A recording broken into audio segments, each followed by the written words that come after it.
that was a strike and a half. Wow, that was crazy. Ooh, fish on.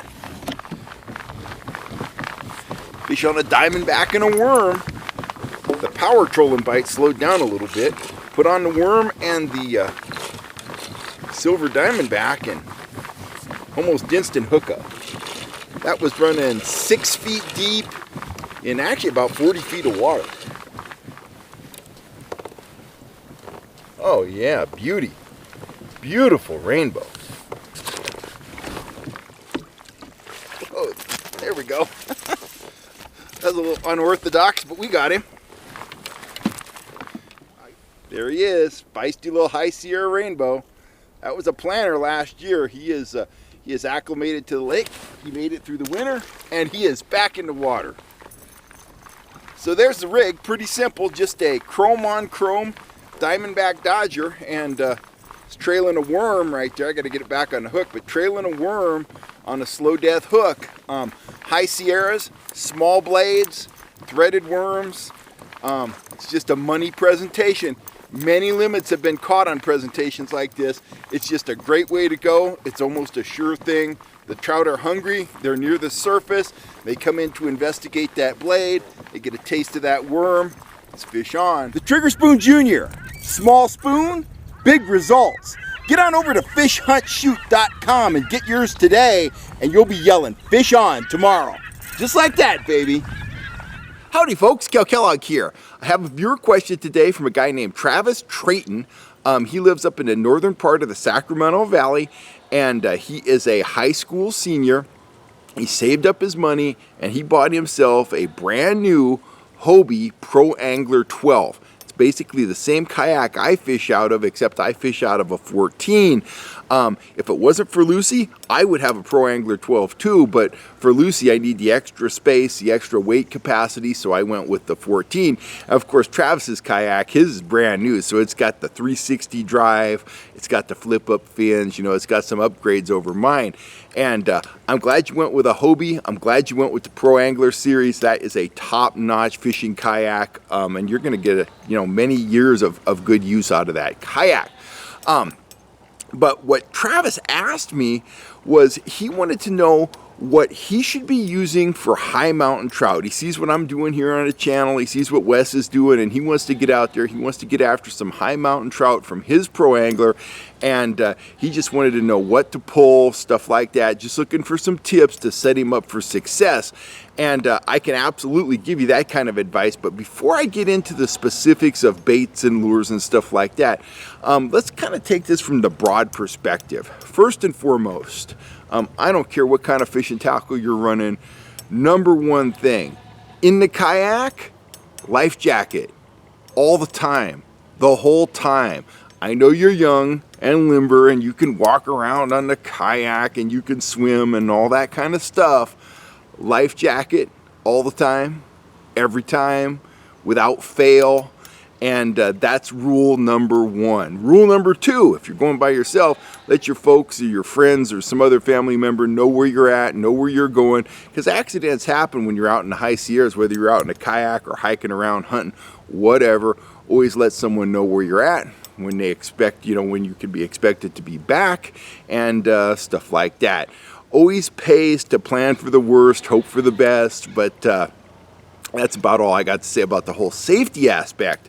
Moving on to the fishing, you're going to have a lot on your hands when you first get out there in the kayak. You're maneuvering the kayak, you're watching your sonar unit. I would advise you to run with one rod initially. I know you see Wes and I out, we've got 2 rods out, we're fighting fish, we're working the pedals and stuff like that. We've been at this for quite a while now, and there is a little bit of a learning curve involved with controlling 2 lines, especially when you're fighting a fish and maybe you're using lead core or something that sinks. It's absolutely essential that you keep moving forward, you keep moving in a fairly straight line, and not the sort of stuff you want to be worrying about, your first trip out in the kayak. So run with one rod. I would just strongly advise you and I don't care if you pick up one of mine or somebody else's, whatever, I would strongly advise you to put together one of my hybrid lead core rigs.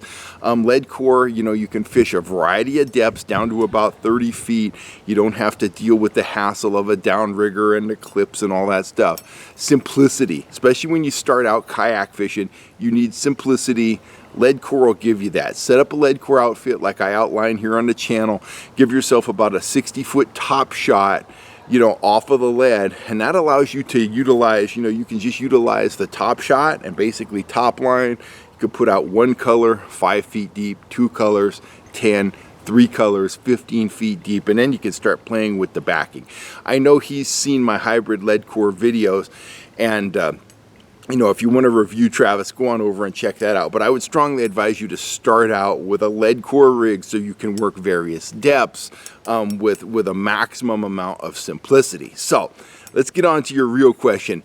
What should you be pulling? And you saw the footage in the beginning of this video. That's a major clue. You want to be pulling either flashers or dodgers trailing a night crawler. If you really want to be successful in the high Sierras, day in, day out, that threaded worm behind either a flasher or a blade of some sort is going to be absolutely, you know, absolutely money for you. That is the #1 rig for the Sierras if you just want to put some fish on the stringer. Now, as you get out into Sierras, we always joke about these guys back at the fish sniffer office. You'll see the 2 old timers out in a tin boat, and you know, one guy, he'll hook up. He's reeling, his partner will have out a net, and you'll start seeing the flashes behind the boat, and they'll be running one of those big giant strings of Ford fender, you know, flashers, all kinds of metal, rotating like crazy. They'll reel it up, and they'll have a big old trout behind those blades, and that trout, well, he grabbed a threaded worm. You'll see those old timers in the high Sierras. They've been fishing that way forever. It's highly effective. The gear just flat out works.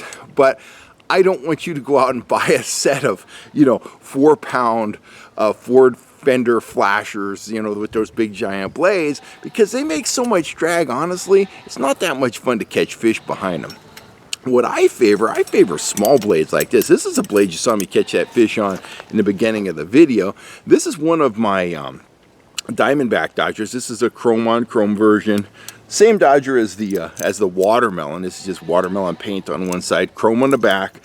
The Diamondbacks, they have a very tight, subtle kicking action.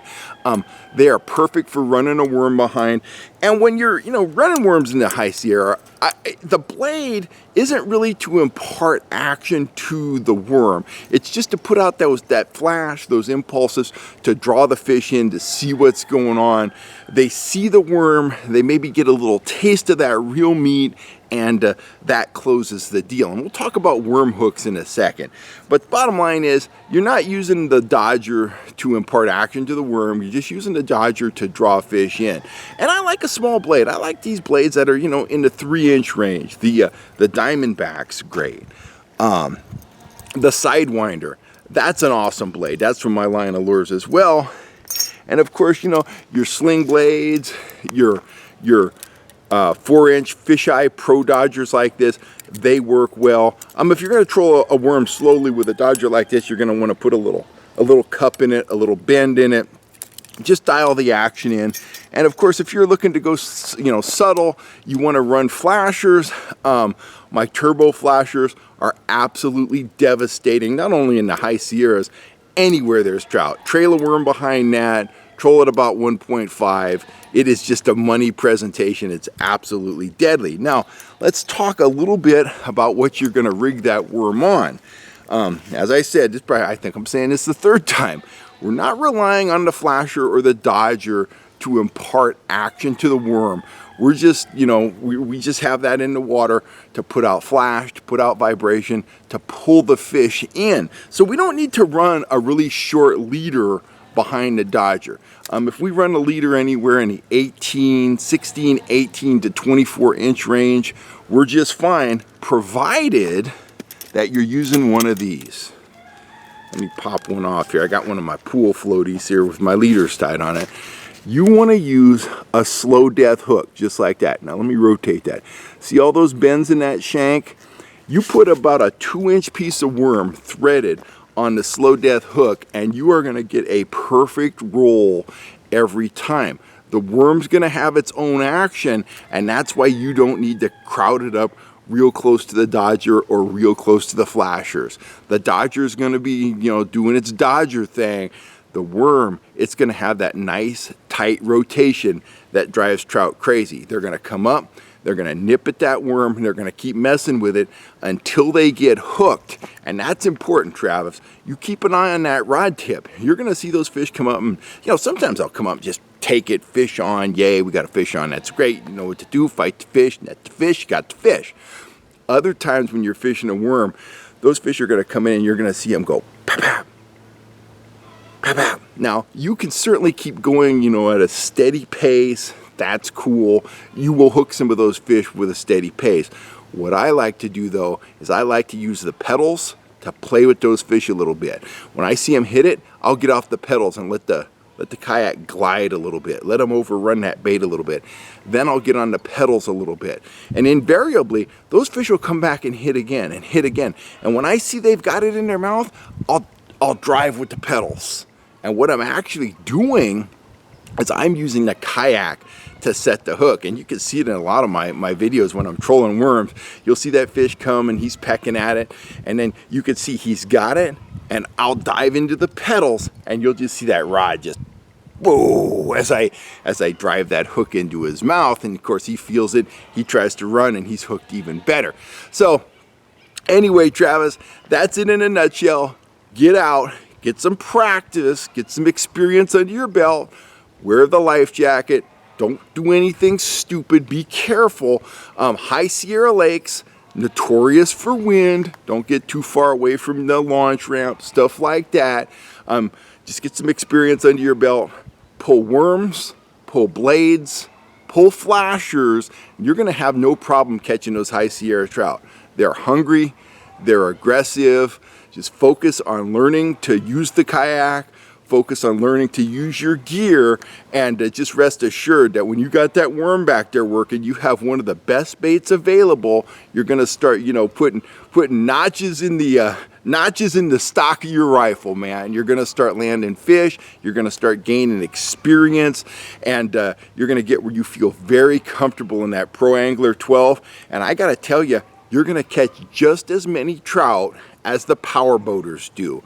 You're going to be limited with range, absolutely, but you're going to have stealth, and you're going to really learn to fish the water column thoroughly. You're going to learn to, squeeze the maximum amount of action out of a minimum amount of water, because you are limited by range. So you've got a lot of exciting days ahead of you, Travis. I hope that helps. I want to see some pictures of you out on the water. I want to see some pictures of that brand new awesome camo kayak you got going on.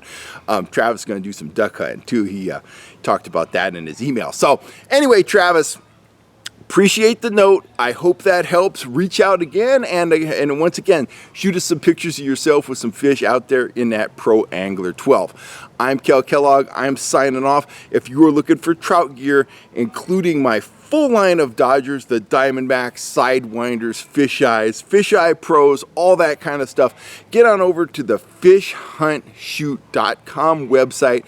Check out my store. It's chock full of gear. Trout gear, striper gear, salmon gear, stuff like that. Everything's changing all the time, but we offer up high quality gear at a very fair price. It's the same gear you see me using on the channel here. And finally, if you haven't had a chance to hit that subscribe button, please subscribe and hit that little bell notification, and you'll always know when I'm here on YouTube talking about fishing. Anyway, I got to get going. I got to get back in the house. I will catch you guys later. Thanks for all the support, and we will be back out on the water real soon, but we'll be up here on YouTube sooner than that. So I'm Kel Kellogg. I've babbled long enough. You have a great day, Travis. All you guys out there supporting the channel, you have a great day too, and I will catch you next time right here on YouTube. Thanks, guys.